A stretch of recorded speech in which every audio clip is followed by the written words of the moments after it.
নমস্কার।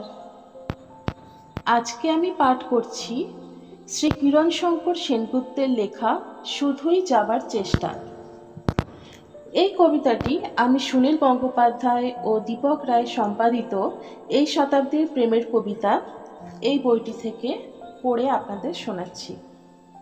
ভালো লাগলে অবশ্যই একটা লাইক করবেন এবং আমাকে আরও উদ্বুদ্ধ করার জন্য আমাকে কমেন্ট করবেন, এবং যদি ভালো লাগে তাহলে অবশ্যই শেয়ার করবেন।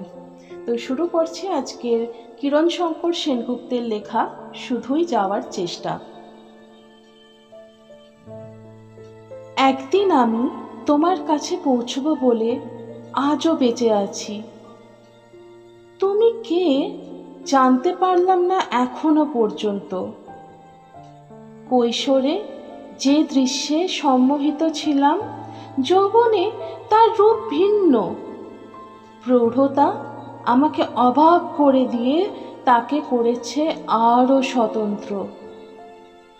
মধ্যজীবনের গাড়ি মাঠের রাস্তার শেষ প্রান্তে ধীরে ধীরে নেমে যাচ্ছে। নরম হয়ে আসছে বিকেলের রৌদ্র। কয়েকটি গাছ যেন তাকিয়ে দেখছে কে যাচ্ছে এমন নির্বিবাদে। আমার শুধুই যাওয়ার চেষ্টা। আমার শুধুই যাবার চেষ্টা এক জায়গা থেকে অন্য জায়গায়।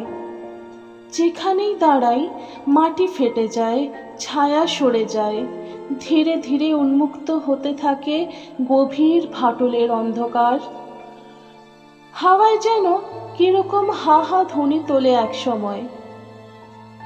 আমি তোমার কাছে যাব প্রতিশ্রুত ছিলাম, এখন শুধুই যাওয়ার চেষ্টা। ধন্যবাদ।